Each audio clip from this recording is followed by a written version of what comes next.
You only see in others what you have in yourself. Annette Noontil I now recognize, after observing painful patterns repeat many times, how things that trigger me are just lessons I need to learn that are often delivered through other people. The more painful the experience, the more I can see, in retrospect, I learned from it.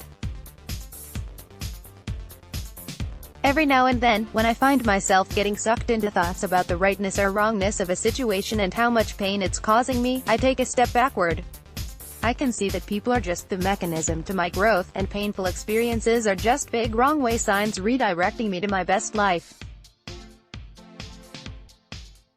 In his book Scattered Minds, Drive, Gabor Mate wrote, "It is well recognized now that people will form relationships with others exactly at the same level of psychological development and self-acceptance as their own. What we might call the law of equal development holds true even if the people themselves buy into the mythology that one of them is more emotionally mature than the other." I love this insight from Dr. Mate, especially when he goes on to give a typical example of a married couple with one spouse that appears to be functioning in the world more successfully than the other. When the relationship is examined more closely, it can usually be seen that both people have a lot of maturing to do in order to be able to function healthily as individuals rather than in a codependent state. It's no coincidence that we form relationships with people who trigger us. We are drawn to people who are, in some way, a match to our own issues, and they both challenge us and help us heal and grow. As a homeopathic practitioner recently observed, about two differing constitutions often drawn to one another. One is in their head and has to learn to connect from their heart, the other is in their heart and has to learn to connect from their head. But all this holds true whether it's an intimate relationship or a more distant one. If someone triggers you, positively or negatively, they have something to teach. Michael Kerr puts it simply as people gravitate toward their emotional mirror images. People tend to sort themselves out by levels of emotional development for many purposes, not just marriage, writes Stanley Greenspan, because those functioning at different levels are practically speaking different languages. People widely separated developmentally, in fact, have very little to talk about. It can be tough to look at people I have, at one time, literally despised and consider that we were emotional mirror images. For example, a jealous colleague who went out of her way to discredit me on a number of occasions. This doesn't mean that I am a bully because someone bullied me, although it could mean that for someone else, it means that we both had an equal emotional stake in the same interaction. In retrospect, I can see that my former colleague triggered pain from my childhood relationship with my mother. My colleague's modus operandi was an unfiltered lashing out at anything that stood in her way. Her unprofessional conduct went unchecked and unmanaged because she had been promoted for the short-term results she'd achieved. Her behavior reflected the unfiltered tongue-lashing I often received from my mom when she was feeling highly anxious. As a child, I learned to stay out of trouble by anticipating her emotions and striving for perfection in my behavior so that I received no criticism, which was usually unfounded and always delivered in a way that felt crushing and unfair. Not that I was ever passive, but when I wanted something I would go after it from a point of defense, justifying myself rationally rather than having healthy boundaries around my own needs and desires. To be criticized publicly by a colleague was, therefore, not something that felt safe to me.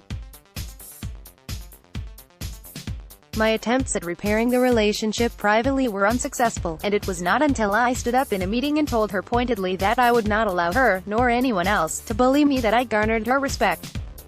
This experience allowed me to see how much hurt I'd been harboring from my childhood, and to put energy into healing that old wound rather than perpetuating any more situations that echoed it. With the benefit of hindsight and my own years of parenting, I can now see I wasn't responsible for my mom's anxiety, rather, it was an amplification of her own anxiety as a child in reaction to the culture and environment she grew up in, and the way her behavior was managed. While it's easier for me these days to detach myself from issues that trigger me emotionally, note that I do still get triggered. That, I believe, will never change because there is no surer way to know what we do want without first experiencing what we don't want. It is just best not to get stuck feeling sorry for ourselves. I'll admit it's sometimes hard to see a way through the emotions of the moment, especially when it relates to an ongoing situation. When I'm triggered, it's still through other people whom I would dearly love to validate my view, just as they would no doubt love me to validate theirs, so there is a lot to work on. The beauty, though, is that I mostly choose to do it from a point of intrigue and willingness to learn and grow rather than feeling powerless and at the mercy of others. Again, note I said mostly. Old habits die hard, and there are still many times where I'll find myself turning to confidants to rant about something. For this reason I choose to confide in people who gently prompt me back to the observer's chair, and the broader view. And when similar situations keep arising, I know that life is presenting an important lesson for me. It's not always immediately obvious what the real lesson is and how I can overcome my struggle, but experience has taught me that things become clear when they are ready to. My job is to cope as best as I can with my frustrations rather than make myself miserable. And since the lessons are most often delivered through others, I try not to vilify them for their part. I know that in the future I will be thanking them, even if only inwardly, for the role they played in my ongoing growth and journey through life.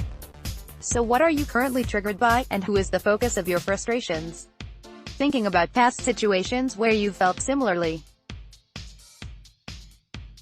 When was the first time you can recall feeling this way? Try to see the pattern, and what it might be telling you. Rather than living through the pain as a helpless victim, try to see the lessons you've come to learn.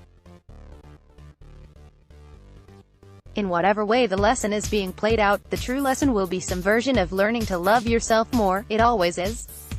Can you imagine a world of people who are seeking their power through self-love rather than trying to take from others? Now that is a world I'd like to live in.